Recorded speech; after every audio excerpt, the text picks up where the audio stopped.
요한계시록 20장 1절에서부터 15절까지 본문의 말씀을 주제해서 천년왕국이라는 제목으로 이 시간에 말씀을 증거하려고 합니다. 기도하겠습니다. 하나님, 은혜를 감사합니다.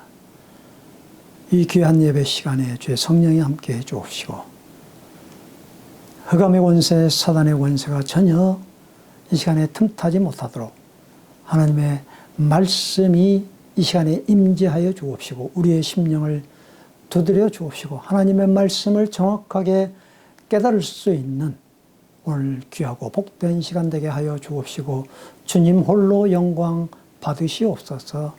예수님의 이름으로 기도하였습니다. 아멘.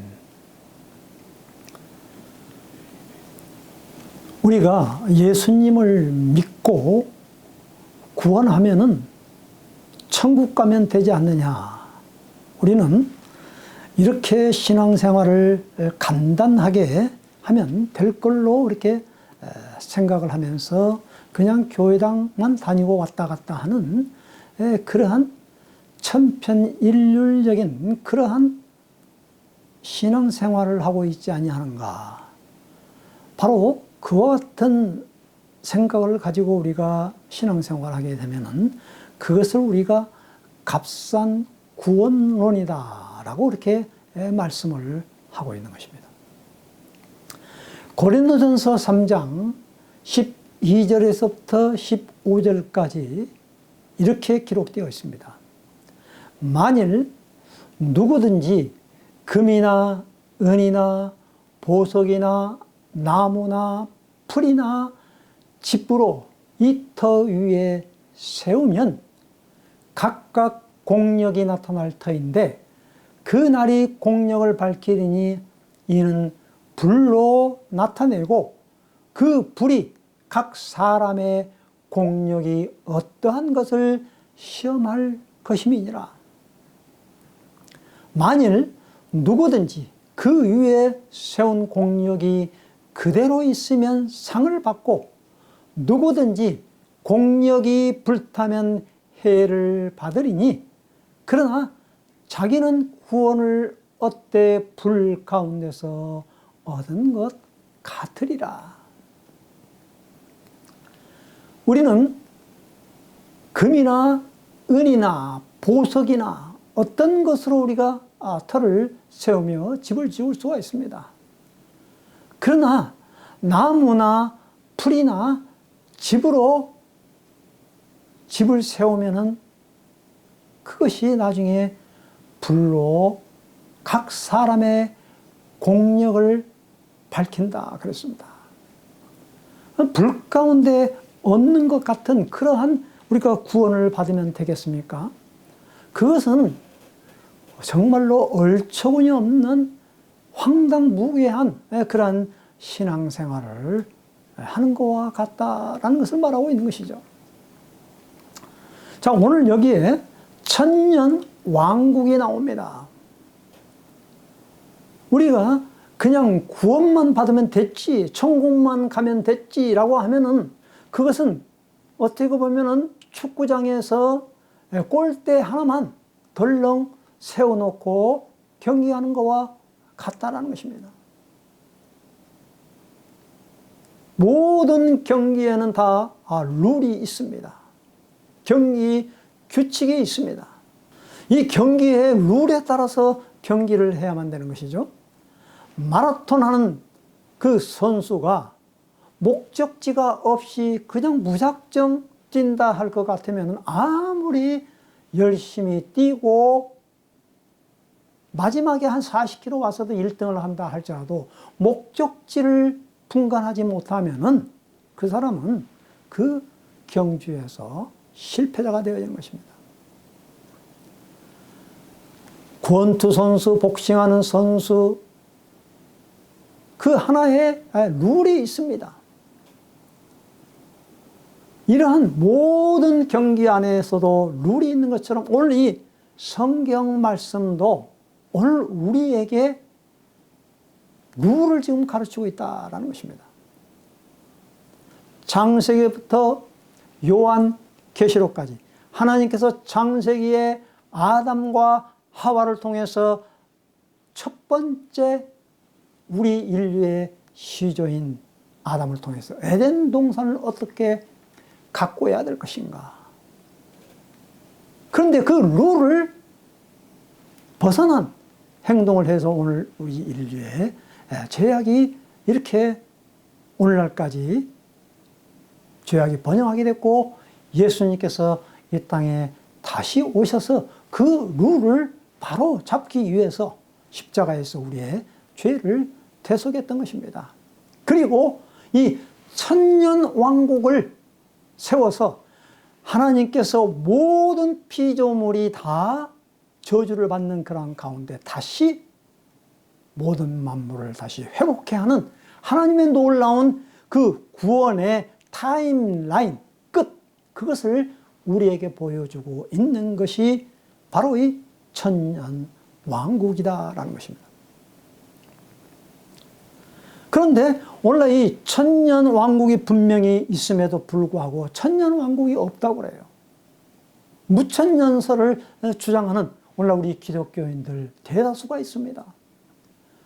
그것은 무엇입니까? 목적지, 꼴대를 옮겨놓거나 아예 꼴대를 없애버리는 그러한 경우 아니겠습니까? 그냥 꼴대 하나만 놓고 그냥 무작정 공을 차는 그런 어리석은 사람이 어디가 있겠습니까?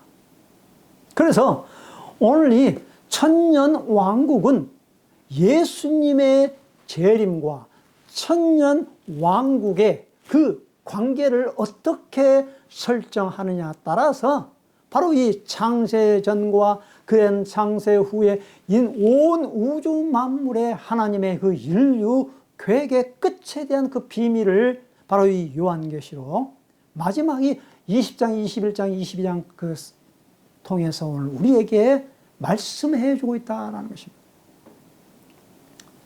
예수님의 재림이 얼마나 중요한가. 그 재림 후에 모든 피조물들이 회복된다고 그랬습니다. 모든 피조물이에요. 그래서 새 하늘과 새 땅까지 나오는 것입니다. 아담 타락 후에 모든 피조물이 저주를 받게 되어진 것입니다. 우리 인류만 저주를 받게 된 것이 아니에요. 모든 피조물. 그래서 로마서 8장에 보면 피조물이 탄식한다고 그러지 않습니까? 모든 피조물이. 그것은 곧 하나님의 그 통치가 온 세상, 바로 천지창조에서 이루어졌던 그 하나님의 계획이 마지막까지 이 천년 왕국에까지 이루어지는 그 하나님의 그 신비스러운 그런 그 놀라운 비밀이 무엇인가? 천년 왕국을 통해서 바로 이 하나님의 구속의 타임라인을 우리에게 보여주고 있다는 것입니다.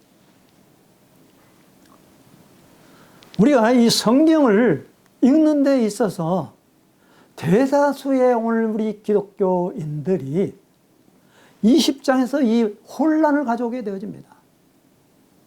천년 왕국이 있네 없네, 뭐 천천년설이냐 후천년설이냐 무천년설이냐 이렇게 아웅다웅 그렇게 싸움을 하면서 얼마나 신학적인 논쟁을 하게 되었는지 모릅니다.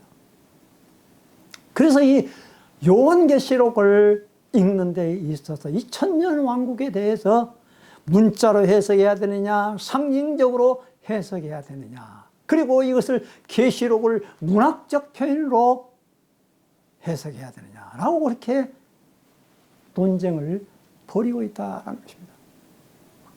하나님의 말씀을 하나님의 말씀으로 우리는 풀어야 할 것입니다. 우리 인간의 그 생각이 개입이 되어지면은 하나님의 말씀을 옳게 우리는 분별할 수가 없게 되는 것입니다. 그래서 문자적으로 해석하냐 상징적으로 해석하냐 그걸 구분하지 말라는 거예요. 하나님의 말씀이 문자로 적혀져 있을 때는 그 실제로 오늘 우리에게 와 닿을 수가 있고, 때로는 예수님께서도 또 비유를 들어서 그것이 어려울 경우에 그 하나님의 말씀이 문자적으로 이해됐을 때 어려운 해석에서는 예수님께서도 비유를 들어서 말씀하고 있는 것입니다. 그래서 오늘날 우리가 이 하나님의 말씀을 읽는데 이 텍스트 그리고 이 컨텍스트와의 그러한 조화, 우리는 잘 구분해서 하나님의 말씀을 우리는 읽어내려야 할 것입니다. 시대를 구분하는 이 타임라인, 오늘 이 요한계시록, 하나님께서 마지막 그 인류의 종말을 어떻게 우리에게 보여주고 있고 그 구속의 끝자락, 끝점이 어디인가라는 것을 보여주고 있다는 것입니다. 오늘 이 20장에서 천년왕국을 보는 해석에 따라서 이 무천년설을 주장하는 사람들에게는 거의가 다 이 초대교회에서는 그 하나님의 말씀을 있는 그대로 받아들였는데 이 로마 가톨릭이 이제 부흥이 되고 나서 이제 교황권이 왕성해지니까 그 1000년 동안 왕 노릇한다라는 그러한 말에 있어서 거부감을 갖게 되는 거예요. 자기네들만이 교황만이 왕 노릇하게 되어지는데 모든 사람들이 왕 노릇한다? 도저히 있을 수가 없는 거예요. 이 로마 가톨릭의 뿌리를 둔 그 영성신학이 바로 이 무천년설이라는 것입니다. 천년왕국이 없다. 그러니까 이 천년왕국이 이 요한계시록 20장에 있는 내용을 이 타임라인을 거꾸로 돌려보내는 거예요. 교회 시대, 예수님의 초림에서부터 재림의 시대까지가 천년왕국이다. 두리뭉실하게 이렇게 설정을 해놓으니까 과연 어떻게 이 하나님의 말씀을 제대로 해석해낼 수가 있겠습니까? 그러니까 천년왕국 그리고 예수님의 그러한 그 재림이 있기 전에 그 환란의 하나님의 날 큰 환란, 마태복음 24장에 예수님께서 재앙이 있을 것이다 라는 그러한 큰 환란, 대환란, 그리고 3년 반, 한때, 두때, 반때, 1260일, 42달 이와 같은 그러한 재앙의 기간을 하나의 상징적으로 그냥 그것을 해석함으로 인하여서 등한시해버리고 만다라는 것입니다. 그리고 이때 쓰여진 이 요한계시록이 바로 이 로마 시대 때에 쓰여졌다라는 거예요. 그러니까 이것을 전부 다 과거적으로 해석해버리고 만 것입니다. 과거로 그냥 다 끝내버리고 말아요. 뭐 666, 이것은 그 네로 황제다. 그리고 적그리스도는 로마 교황이다. 가톨릭 황제다. 바벨론 로마 제국이다. 이렇게 전부가 다 과거로 끝을 맺어버리고 만다는 거예요. 그리고 휴거라는 이 단어, 휴거라는 단어가 어떤 뜻인지도 모르고 이 무천년설주의자는 이 휴거라는 단어가 성경에 없다. 그래서 휴거를 그들은 믿지를 않아요. 이게 얼마나 안타까운 그런 사실입니까? 예수님께서 분명히 말했지 않습니까? 한 사람은 데려감을 당하고 또 버려둠을 당한다. 두 사람이 밭에서 그리고 맷돌을 갈고 있는데 데려감을 당하고 버려둠을 당한다라고 예수님께서 말씀을 하고 있습니다. 그리고 바울 사도도 말했지 않습니까?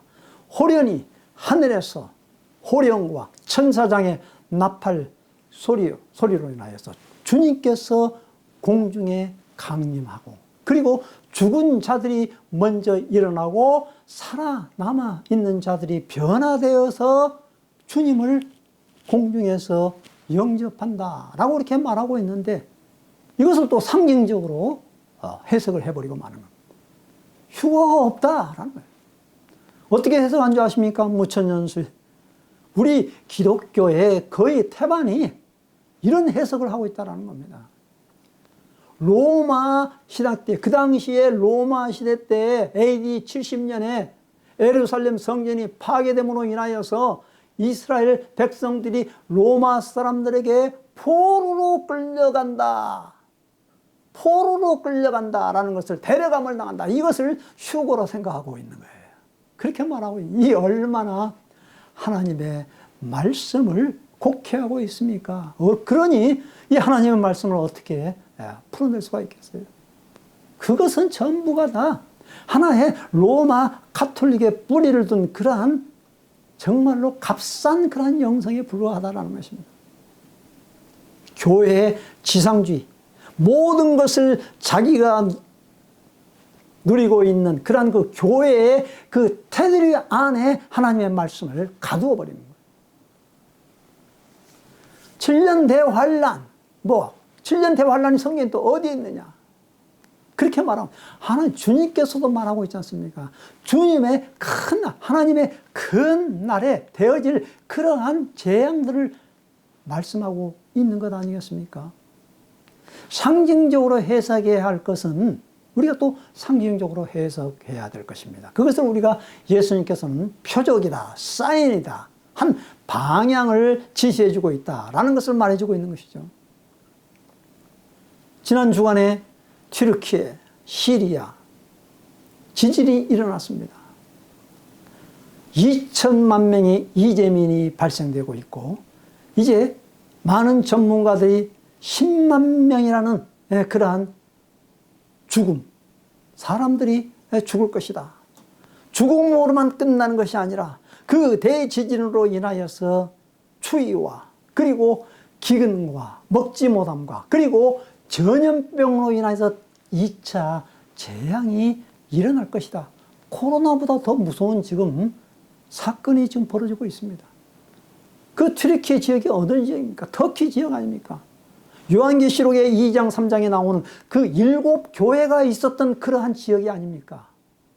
왜 그곳에서 그러한 대지진이 일어남으로 말미암아 그러한 참사가 벌어지고 있느냐 이겁니다. 이 아마겟돈 전쟁과 오늘 이 시간에 읽은 이 곡과 마곡의 전쟁을 그냥 두리뭉실하게 하나로 해석을 해버려요. 무천년주의자들은. 이게 얼마나 참 안타까운 일입니까? 이 아마겟돈 전쟁은 요한계시록 16장에 나오는 그러한 전쟁 아니겠습니까?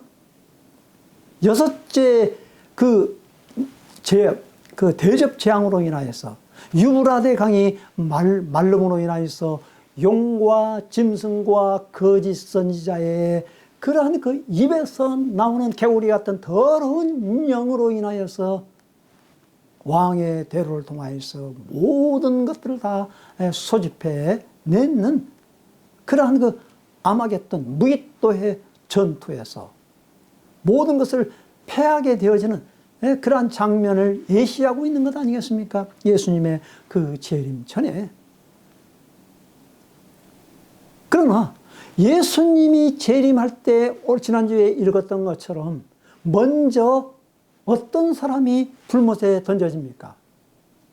짐승과 거짓 예언자, 지금까지 많은 사람들을 미혹하게 있던 그러한 세력이 영원한 불못에 들어가게 되어지는 그러한 비극을 맛보게 되어지고, 그리고 천년 왕국이 세워진 후에 잠깐 놓여진 그러한 그 사단, 두 우두머리 아닙니까? 그것이 놓여져서 이제 곡과 마곡으로 불러 모아서 마지막까지 전쟁을 하려고 하는 폼을 잡는 거예요. 그런데 그 성에 도착하기도 전에 하나님께서는 불로 그들을 멸하신다 그랬습니다. 마지막 영원한 불못에 다 집어던지는 그러한 마지막 사건이 바로 이 곡과 마곡의 전쟁을 통하여서 이제 백보자 심판이 이루어지는 것 아니겠습니까? 마지막 심판 아니겠습니까? 이 할로윈에 지난번에 이태원에 있었던 그런 할로윈, 이러한 그 대지진, 바로 이 1톤과 같은 그런 우박이 짓누르는 그러한 압박으로 인하여서 사람이 죽게 되어지는 하나의 그것이 상징적인 표현으로 오늘 우리에게 어떠한 그 경계심을 가져야 되느냐. 깨어있으라 라고 말하고 있는 것 아니겠습니까? 오늘 우리에게. 도적 언제 올지 모른다. 깨어있으라.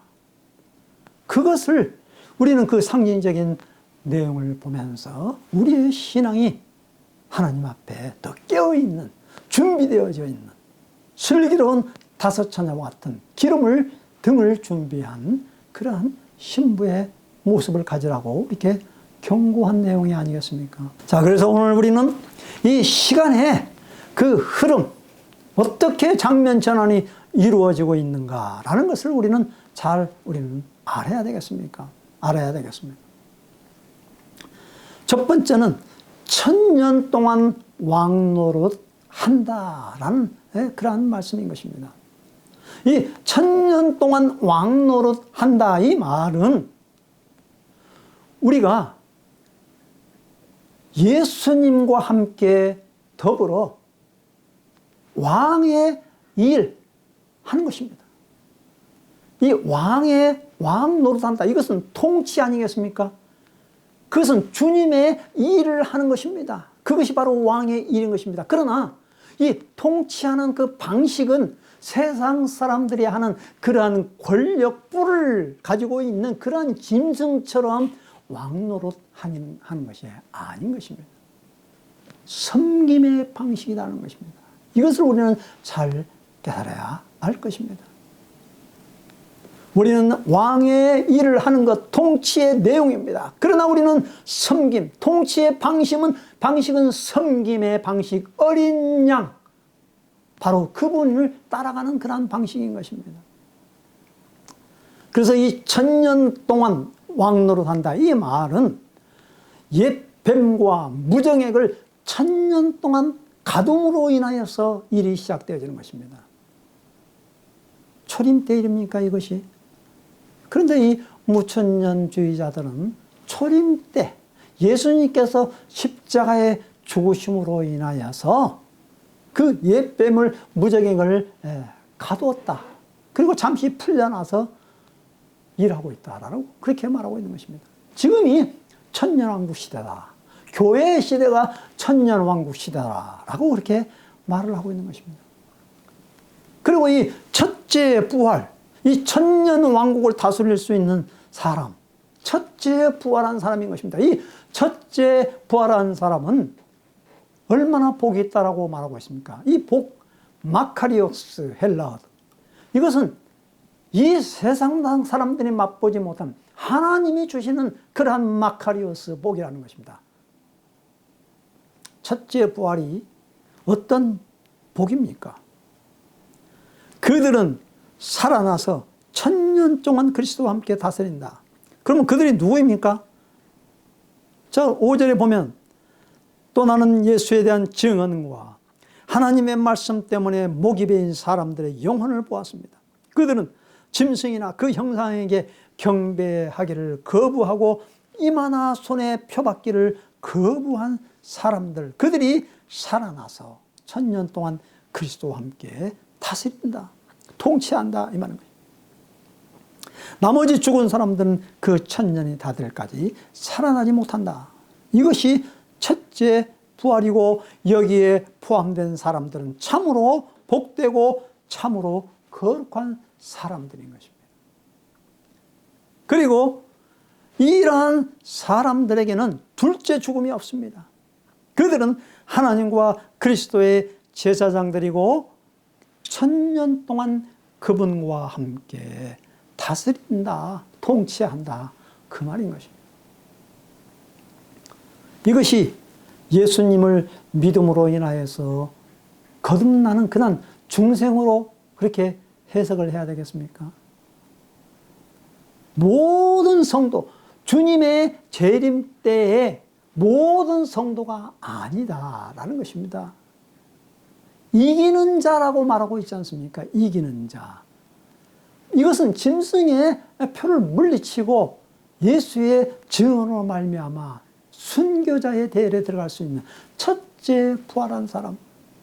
이것이 받을 놀라운 축복이고 이들이 바로 공중의 혼인잔치로 인하여서 예수님의 뒤를 따르는 그러한 백마 군대가 되어서 이 땅에 지상으로 올 그러한 재림. 그러니까 뭐 이중 재림이라고 그들은 말하고 있죠. 이중 재림이 아닌 것이죠. 공중 재림과 지상 재림, 그걸 따로 구분하는 것이 아니라 주님이 강림하실 때에 죽은 자들이 일어나고 그 신부의 혼인 준비를 하고 있는 그러한 사람들이 주님의 공중 재림할 때에 살아서 변화되어서 같이 주님을 영접하고 이 지상에 다시 내려온다. 심판으로 주로서 오신다라는 것을 말하고 있는 것이지 왜 그게 이중 재림입니까?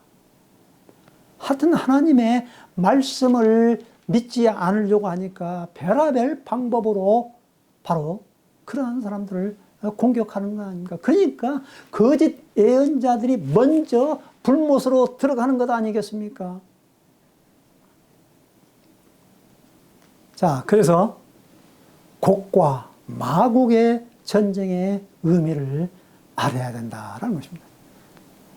무천년주의자는 아마겟돈 전쟁하고 똑같이 해석을 똑같아. 마태복음 24장을 한번 읽어보세요. 그 큰 날에 이 아마겟돈 전쟁에서는 요한계시록 16장에서 용과 짐승, 거짓 예언자의 입에서 삼두체제라고 말하죠. 용, 짐승, 이 짐승 뿔 가지고 있는 권력, 그리고 거짓 예언자, 땅에서는 거짓 예언자예요. 그 입에서 개구리 같은 악령 셋이 나오는 것을 의미하고 있는 것 아닙니까? 거기에서 이제 바벨론이 어떻게 무너질 것인가 라는 것을 말해주고 있는 것이죠.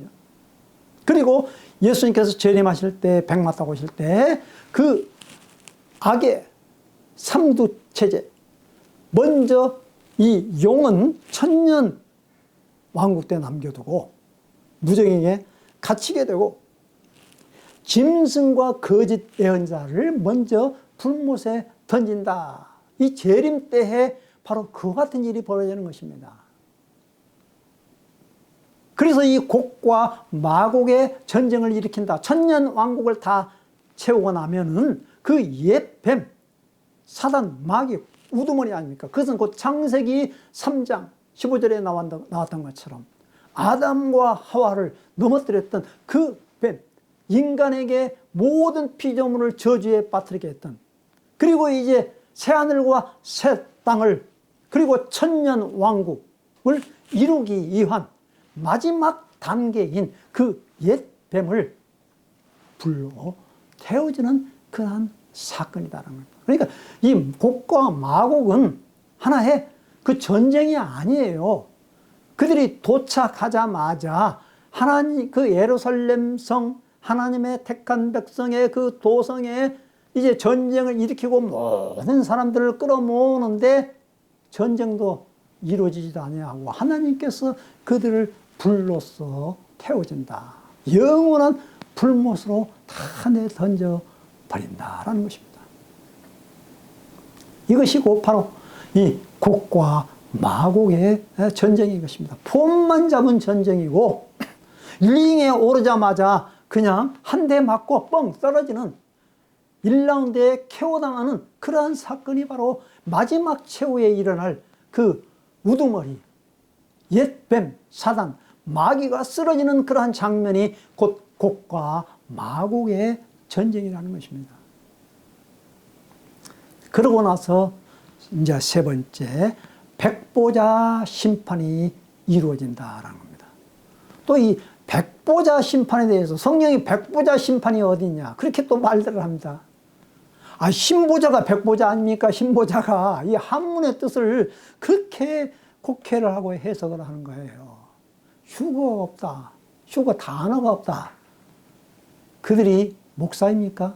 휴거라는 뜻을 모르고 성경에 휴거 없다라고 이렇게 말하고 있으니 말입니다. 천년왕국이 어디에 있느냐? 우리의 마음 가운데 있다. 성경 20장에 있지 않습니까? 천년 동안 왕노릇 한다는 게 그런 말씀 아니겠습니까? 얼마나 이 거짓 예언자들이 우리 택한 백성들을 지금 미혹에 빠지게 하고 있는지를 우리는 분간해야 될 것입니다. 이 백보자 심판, 최후의 심판인 것입니다. 모든 죽은 사람들이 다 나옵니다. 낙원에 있던 사람, 그 예수님께서 십자가에 못 박혀 죽었을 때 마지막 강도에게 네가 오늘 나와 함께 낙원에 있으리라 라고 이렇게 말하고 있지 않습니까? 그리고 음부에 들어가 있는 사람, 죽은 사람, 자연사, 1차 죽음, 그런 사람들이 다 이제 백보자 심판 앞에 모두가 다, 전 인류가 다 그 앞에 서게 되어지는데, 책들 앞에 서게, 펼쳐져 있는 책들 앞에 심판을 받게 되어지는데, 그들이 살아온 대로 심판을 받게 되어진다는 것을 우리는 알아야 될 것입니다. 바다가 죽은 사람들을 내놓았습니다. 죽음과 지옥도 죽은 사람들을 다 내놓았습니다. 그게 무엇입니까? 그 백보자 심판이 그 영원한 불못에 집어던지는 그것이 바로 이제 둘째 사망이다라는 것을 말하고 있는 것 아닙니까? 영원한 불못. 사랑하는 성도 여러분, 주의 동역자 여러분, 우리는 우리의 이름이 생명록에 기록이 되어 있습니까? 디모데후서 3장 14절에서 17절에 보면 너희가 배우고 확신한 일에 거하라 라고 그렇게 말하고 있는 것 아니겠습니까? 우리는 주 예수 그리스도께서 다시 오실 때에 이와 같은 우리의 이름이 생명록에 빠뜨려졌는가 아니면 기록이 되어 있는가? 이 천년 왕국, 하나님이 다시 회복되어지는 그러한 그 통치의 그 나라에서 우리는 주님과 함께 천년 동안 왕노릇하는 그러한 생명록에 기록되어진 그러한 삶일 것인가? 아니면 우리의 이름이 어딨냐고 아무리 그때는 때를 써봐야 소용이 없는 것입니다. 영원한 하나님의 나라, 천년 왕국을 혼동하지 마십시오. 이 지상세계에서 교회가 곧 천년 왕국이다 라고 이렇게 생각하지 마십시오. 요한계시록 2장과 3장에서 7교회가 막을 내립니다. 4장에서부터 요한계시록까지는 교회라는 단어가 나오질 않습니다. 거기에 교회라는 이름을 사용하지 마십시오. 교회 시대 때에 왜 천년왕국을 거기에다가 끄집어 냅니까? 왜 성도들을 미혹합니까? 모르면 모른다고 하십시오. 우리는 하나님의 택한 백성으로서 하나님의 마지막 구속의 타임라인, 그 마지막 때가 가까웠다는 것을 우리는 깊이 명심해야 될 것입니다. 예수님은 다시 분명히 재림 이 땅으로 오십니다. 19장의 그 내용이 아니니까 오늘 이 20장에서 연결지어서 이야기하고 있는 것입니다. 물론 성 요한계시록에는 그 재앙에 대해서 인, 나팔, 대접 반복적으로 이야기할 때가 있습니다. 또 그 중간에 그 삽입장이 끼어 있었습니다. 그것은 곧 중간에 바로 주님과 함께 있는 그러한 그 혼인잔치에 대해서 그것을 설명하고 있는 것입니다. 다시 한번 깨어 있으라는 그러한 말씀을 강조해서 하고 있는 그러한 내용이 있을 수가 있는 것입니다. 그런데 다시 돌아가서 그 하나님의 말씀을 제한시켜버리고 타임라인이 없는 것처럼 그렇게 해석해서는 우리는 아니 될 것입니다. 하나님의 말씀을 더하거나 빼버리면 우리는 우리의 이름도 바로 그와 같은 상황에 맞닥뜨릴 것입니다. 우리는 하나님의 말씀에 우리는 굳건히 붙잡고 주님 오는 오시는 그날을 바라보면서 어떠한 재앙 속에서도 이 하나님의 말씀이 이 타임라인을 꼴대와 목표 지점을 알고 있는 사람은 어떠한 재앙이 오더라도 넘어지지가 않는 것입니다. 그냥 예수 믿고 단순히 구원받고 천국에 가면 되지라고 그렇게 생각하는 사람은 자신하지 마십시오. 대환란 큰 날이 임하게 올 때에 무너져버리고 맙니다.